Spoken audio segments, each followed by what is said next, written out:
Hey everyone, this is Coach Mo Fall. Welcome to another wonderful motivational Monday. And this week I am covering a series of interviews on Black women's careers matter, because they do. And I was just talking to my guest today, Samika Williams, about the potential in the professional careers of Black women that is untapped, uncharted territory, and just beginning to emerge. And Samika's story is, unfortunately, like many Black women who I have coached. And fortunately, it has a very, very good positive trajectory. I won't say ending, because Samika, you're just getting started in your power now, if you ask me. So Samika and I are going to talk about her experience as a Black professional woman, some of the obstacles, and some of the subtleties of how Black women's careers get stifled, and why it's such a challenge for Black women to emerge as leaders. I am following the statistics and the report that's coming out of leanin.org. That foundation did a report along with McKinsey & Company that really highlighted the things that Samika knows are exactly what's going on. And this report basically documented her experience, her personal experience. And what I'm all about as a career and executive coach is to help empower women in ways that can help them navigate through these barriers. As a woman, I faced a lot of barriers in my career, but Samika and all of her Black women colleagues have a double barrier. And that takes a lot of internal power to navigate.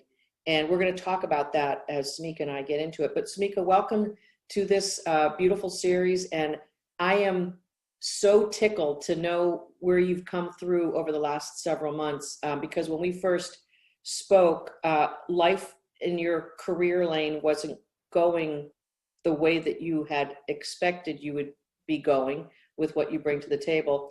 Give us an introduction to who you are, and welcome again to the interview. Thank you. And thank you so much for having me. I am in the healthcare space, and I've worked in healthcare for about 15 years.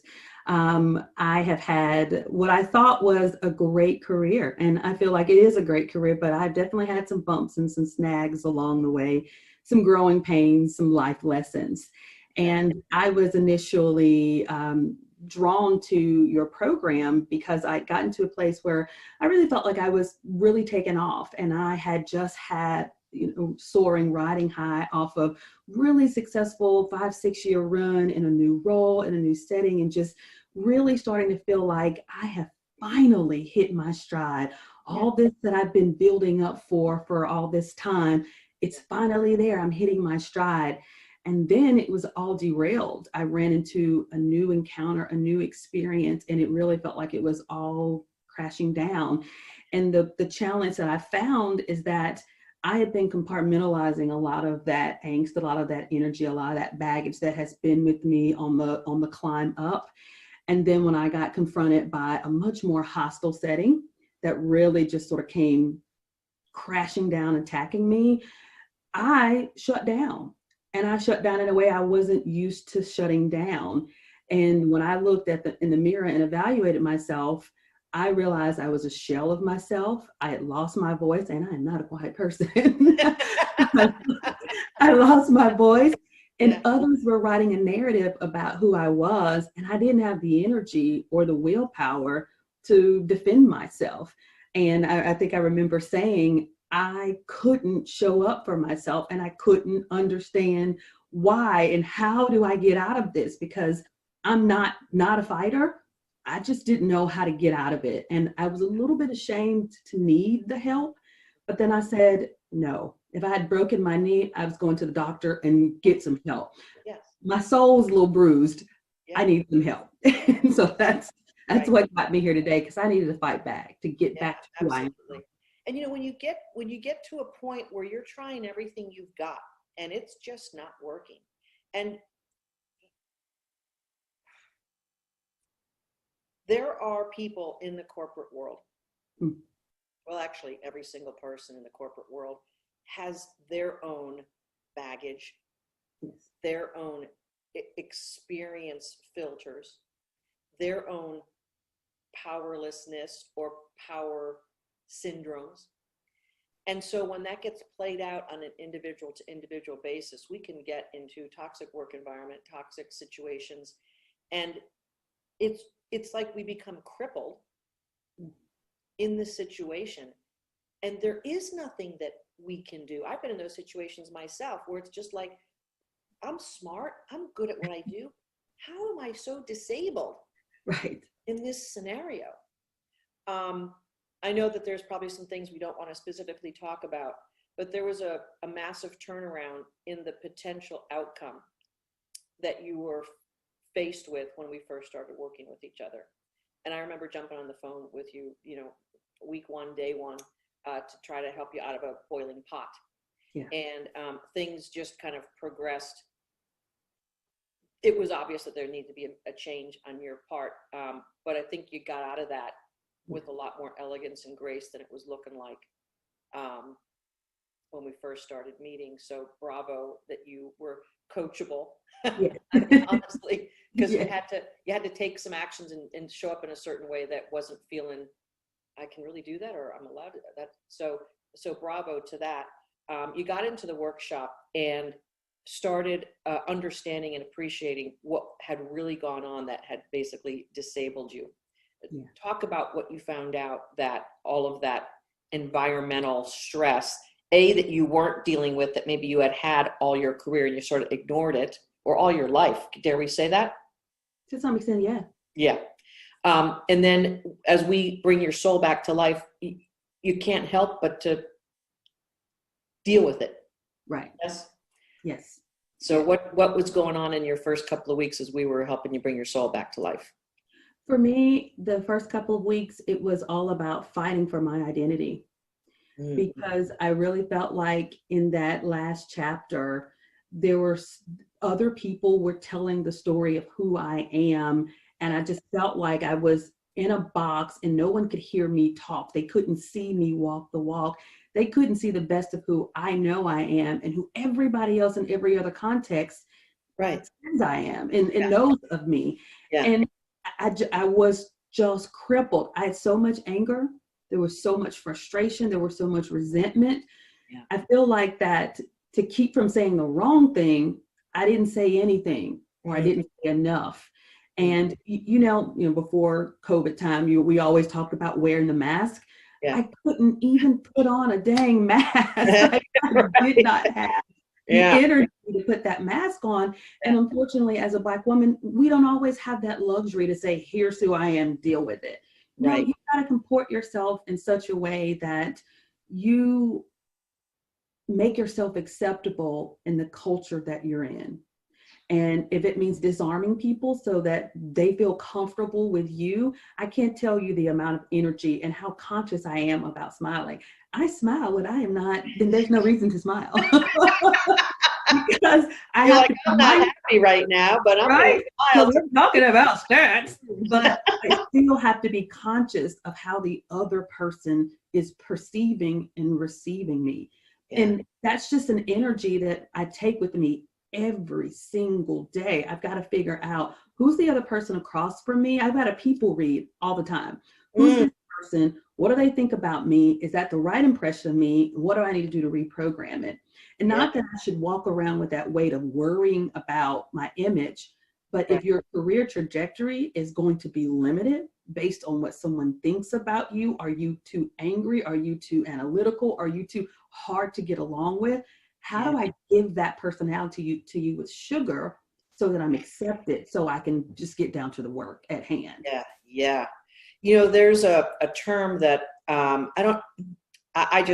feel like I came up with it, but it's probably already in the lexicon out there. I call it hypervigilance. Yes.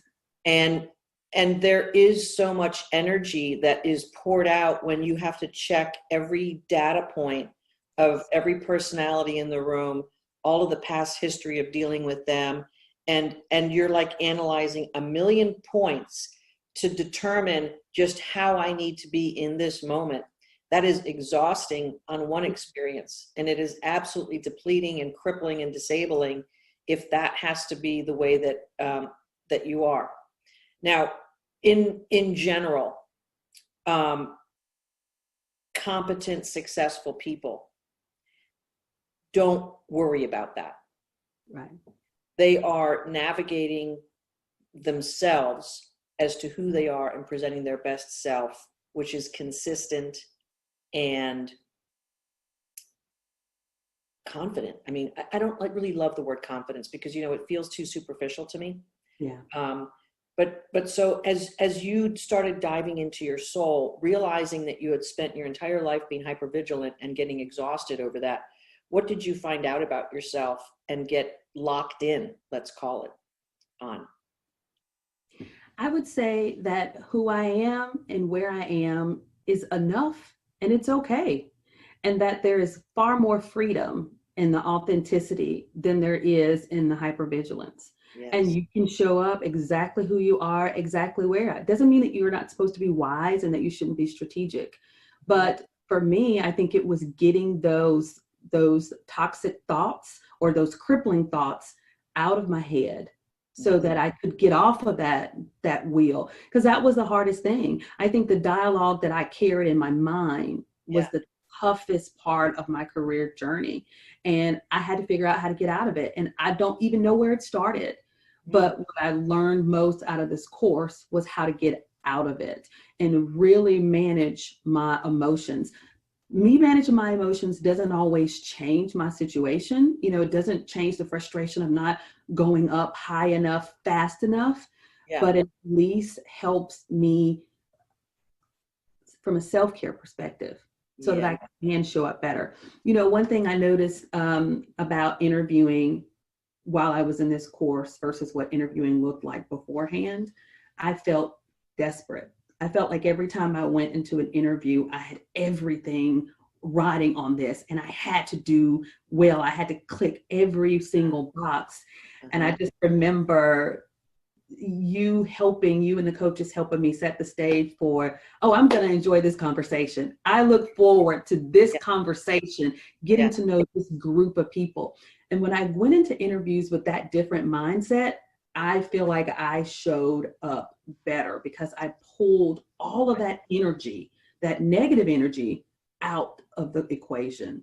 And then I sit here and I have a 6-7 person panel interview and kill it because we're just having a conversation with 6-7 awesome people at a great company that I'd like to work for. Yeah, exactly. And you know, that to me is definition of freedom. I get to be who I am. I get to enjoy who I am. And I get to enjoy other human beings on my journey and on my ride as being a human being and not be caught up into the pain and agony of my past experiences or an identity that I'm supposed to be trying to figure out every single second. Like, you cannot navigate that way. Right. When you bring your soul back alive, you know, there's some techniques obviously that we teach all the ladies in the workshop. And then as you go through that, you got to get yourself off the hook, don't you? Yes. That's a big part of getting that freedom is to take yourself off the hook. There is a process and there is a re-identification of who you are as you're doing that, isn't there? Yes. What did you have to give up in order to get yourself off the hook? Excuses. Oh, I had to give up excuses. I had to give up the blame game too. I had to say, this is where I am. This is what happened, but I can have a different experience. Even if the environment doesn't change around me, I can still have a different experience right where I am. And the Miracle Morning, which you see on my bookshelf, I see that book peeking out over there. made all the difference. It's all about mindset and framing how you start your day. It doesn't stop craziness from happening at 8:10, but it sure does frame how you handle that craziness at 8:10. And you don't still have to be wearing that craziness by 11:45. You can still be there, but your energy isn't in it. Your energy is different. And that's what I had to do. I had to just say, you know, listen, we're going to wipe the board clean. We're not going to have excuses. We're not going to play the blame game. We recognize that it is what it is. But Yeah. what we need is a game plan for how we Yeah. navigate this better, because Yeah. that's how you're going to show up for yourself. That's how things are going to change, even if it's incremental, even if it's monumental. But I got to show up better in order to facilitate that. Yeah, that's awesome. You know, we do a lot of energetic work. We talk about the soul, we talk about the subconscious, we talk about the programming that's basically running the show underneath it. We're not conscious of a lot of it. You became conscious of what was running the show for you, which is all about getting rid of excuses, taking full responsibility for who you are and how you are in the world. And when we begin to do that and we take ourselves off the hook for any other, you know, it's basically we forgive ourselves and others. We free all that energy up. Now the energy that fuels us is within us. It's our divine essence. It's beautiful, it's powerful, it's pure, it's love, it's joy, it's happiness. We can see our talents, we can see our gifts, we can see what we bring to the table. We don't have to be apologetic about any of that. Right. And that energy is like the most pure energy that a human being can run on. And the corollary to that is that we no longer are Velcro for all of the negative things that are going on. And that's basically what you just described. If negative stuff happens, it doesn't stick to me anymore. Right. It certainly doesn't stick for long. No. Right. Yeah. So it's like a process. It's like, oh, that's interesting. Huh. Does that matter to me? Is that something I need to pay attention to? Nope. I'm going to still be me, and I'm going to still be awesome, and I'm going to leave that behind. That person looks at me the wrong way, says something, their problem, moving right along. Right. So I can sift so much better and just take from what I need, and that what I don't need that doesn't serve me, let it go. Just let it drop. Yeah. Yeah. You were in the process of interviewing for different roles, considering where you wanted to play, how you wanted to play. You decided to hit a restart and get yourself situated into something with a whole big load of potential for yourself. How are you feeling about your new journey and what's ahead of you? I could not be more excited. I am beyond thrilled. My energy level is exactly, it sort of mirrors where my soul is today. Yeah. I feel like yellow, like with this sunshine, joy, the opposite of the gray, black, grime, gloom that was sort of on my heart and my spirit and my soul when I came, into your course in the spring. I mean, it's a complete night and day. I feel encouraged. I feel optimistic, and I'm ready to learn a whole new industry, a whole new section of my industry.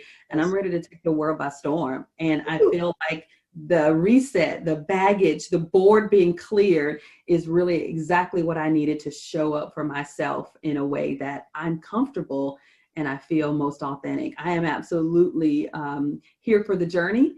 And I'm excited to feel valued again. And I think that a lot had to do with how I was able to communicate who I am and who I have the capacity to be in this organization. And that comes from a change in my mindset. Right on. Because now you have an attractor pattern around your awesomeness versus an attractor pattern around being a victim or being always held back or always judged. That, again, that hypervigilance creates such an attractor pattern that you have to be attracting negativity when you're living in a negative zone. Now that you're in your soul, you're in your brilliance, you've been able to witness and see more of your brilliance being reflected back to you. You were bragging with me a little bit earlier, and I'm just so delighted that you're getting reflected back to you how awesome you are in multiple ways. I want you to brag about something that's happened to you locally because you deserve to be bragging about that. So what award or distinction have you received lately? Well, I will be in a few weeks, but I was recently informed that I am in a local business journal, one of the 2020 women to watch. Yes.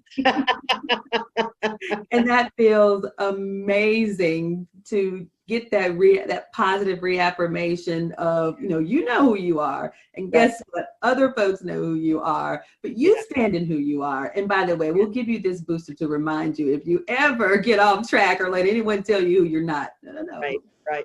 And what a great year to have that distinction. Yes. Because, I mean, this is like a Dickens story starting out. It was the worst of years. It was the best of years.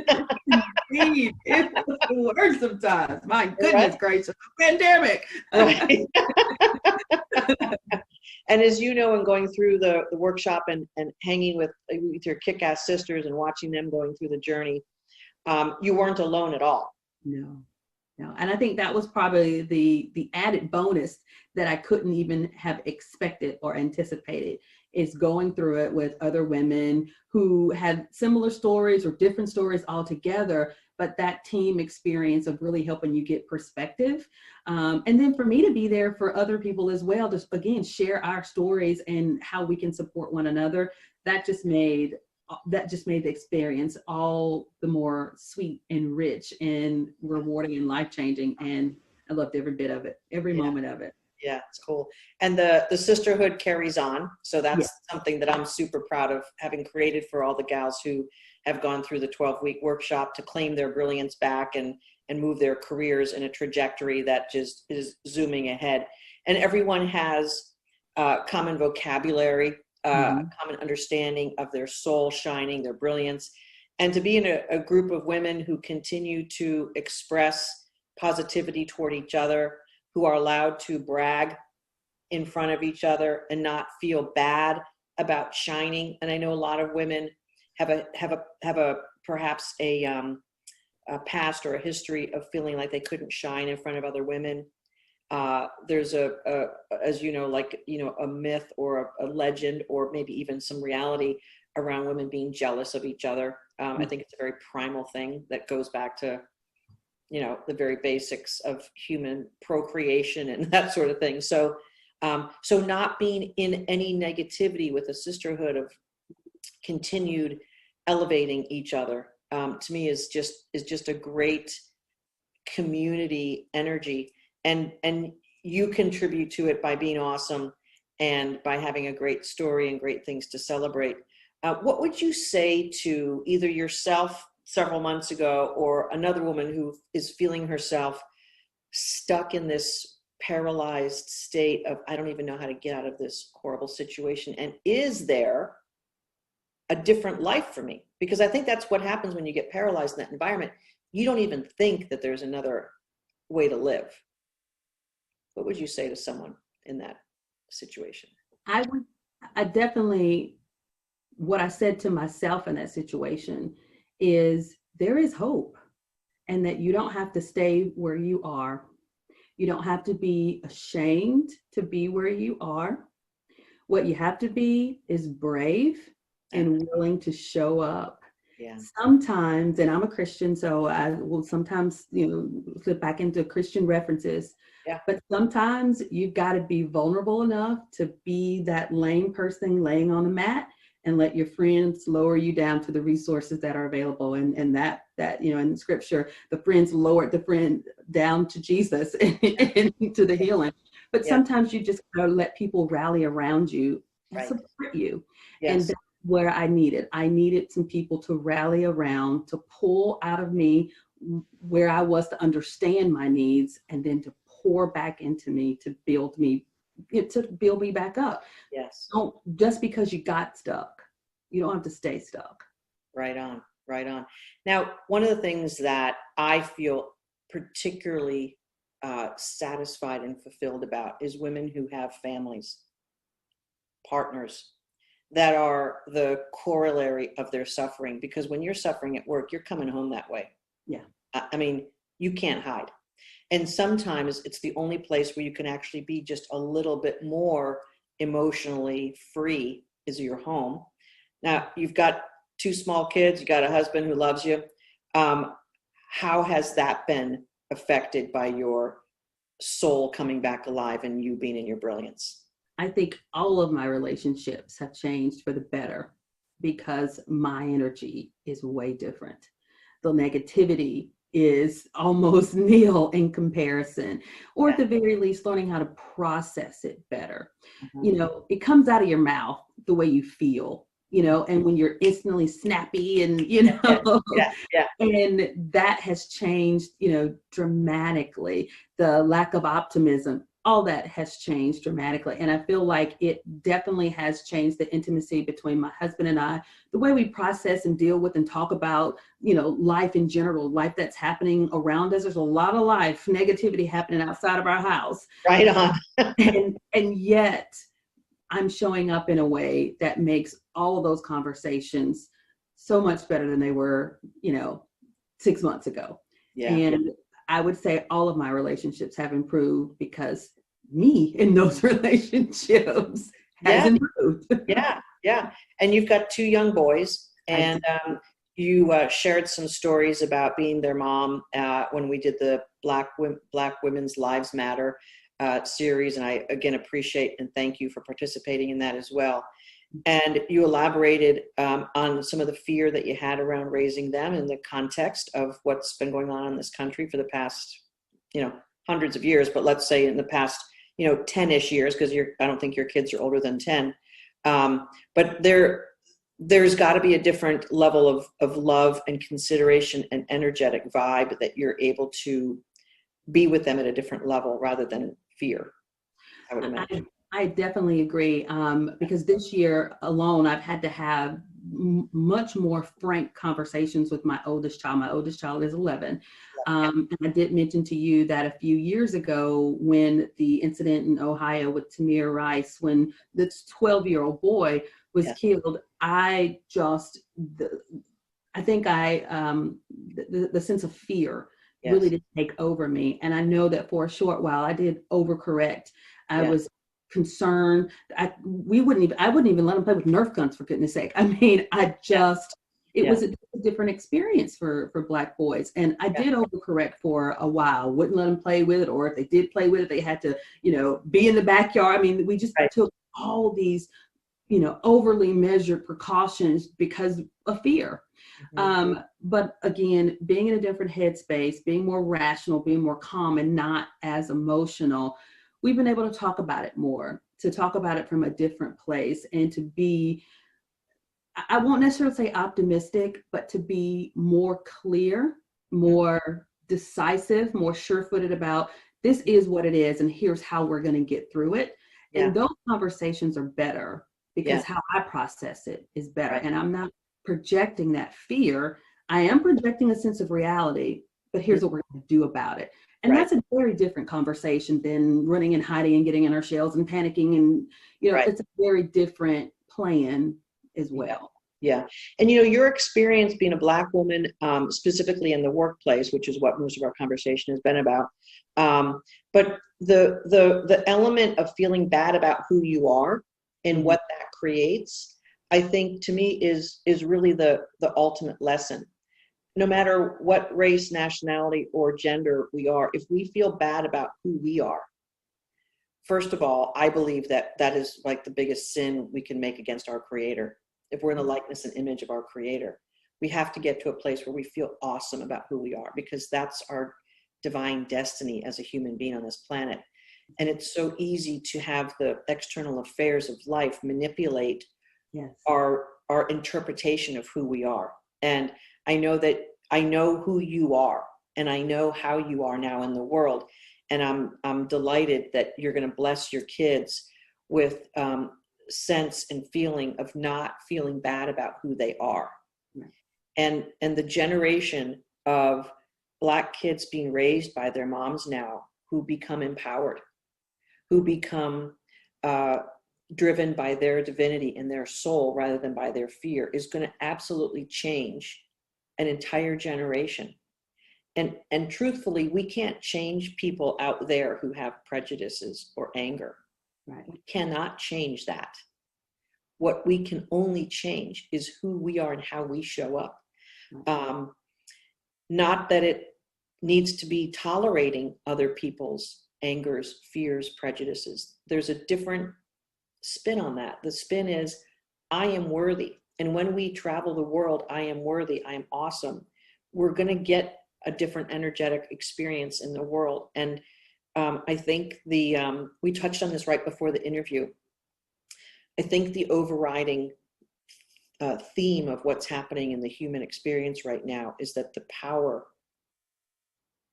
base of who had power is eroding. Mm-hmm. And so there's a new power emerging. And we talked about privilege a little bit earlier, and how people who have power protect it in very subtle but dramatic ways.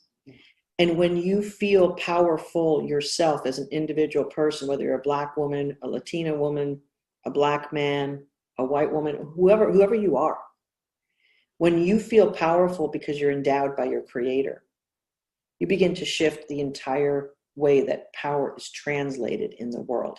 Mm-hmm. And power has been very hierarchical. It's been very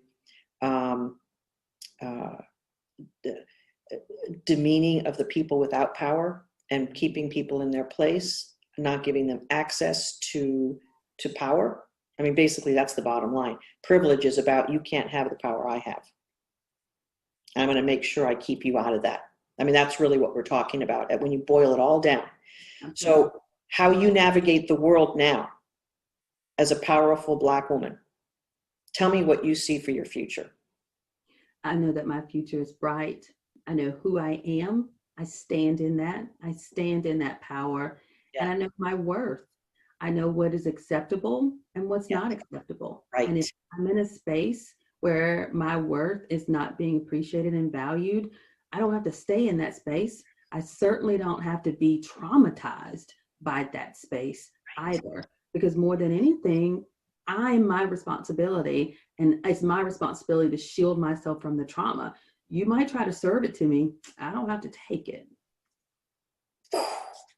And that is just so powerful, because as you know, because of the experience you had in having the community of women who you saw all emerging, women, and Black women in particular. And I've got a Latina woman in the workshop who just started, and she has the same exact story. Our choice of what we will put up with, what we will tolerate, what we will stay in, that beginning point is the whole thing. Right. I deserve to be happy, recognized, appreciated, powerful, making money, having a great contribution in the world. I deserve that. And therefore, my life is going to be in concert with that. I'm going to be in alignment with that. And that's how I'm going to make my choices. Right. And I am so freaking happy that's where you're coming from. And that's the basis of your life and your career, and that you're being recognized and seen for the awesome human being that you are.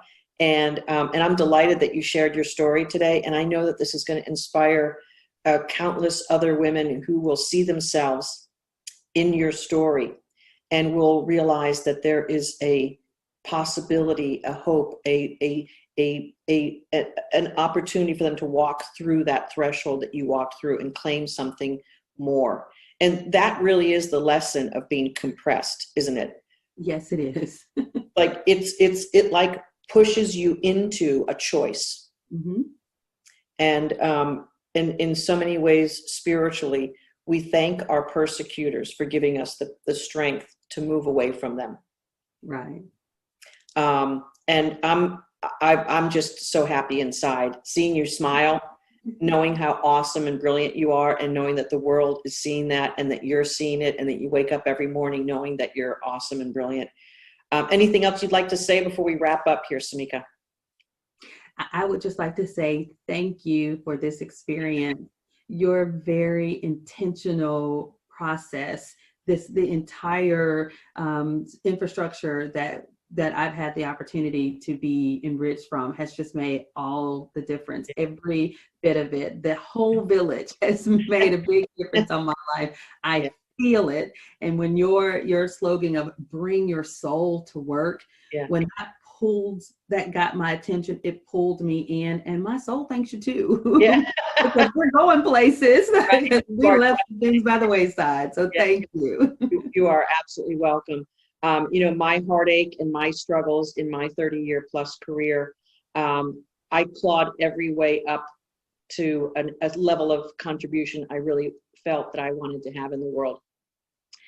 And I'm grateful for all of the pain I suffered. because it came with some successes as well. But it was the pain that I suffered that allowed me to put together a methodology that other women can follow to achieve what you've achieved. And it's just really my pleasure to have helped lift you, and now you're ready to shine and create something brand new, awesome, and change the trajectory of your family forever. Absolutely. And your life forever. So you and I will not, this is not the last time we see each other.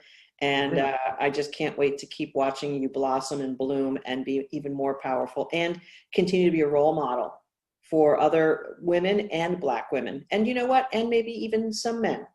Because when we shine, everyone around us gets affected in a positive way and feels better about themselves. And that's the brilliance of being in your awesome, soulful power. It changes the world. It does. Yeah, beautiful. Thank you for sharing your story. And folks, Samika is a very, very wonderful, awesome example of how we can go from the lowest points of a career in our life and reach back up into the highest version of ourselves. Thank you for your generous comments, Samika. The Kick-Ass workshop that I have created and found and lead really does have a secret formula for bringing women back alive in their careers. And I'm humbled and grateful that it came through my efforts of my career. And we serve hundreds of women every year in a very unique, special way. And Samika, thanks again for joining me. Folks, it's mofall.com. And if you want to get started, we have a really open conversation called a complimentary career clarity call. And that's at mofall.com/strategy. Let's talk about what's going on in your career. And if we can help you, we will absolutely lift you to your highest level. Samika, thank you so much. Thank you.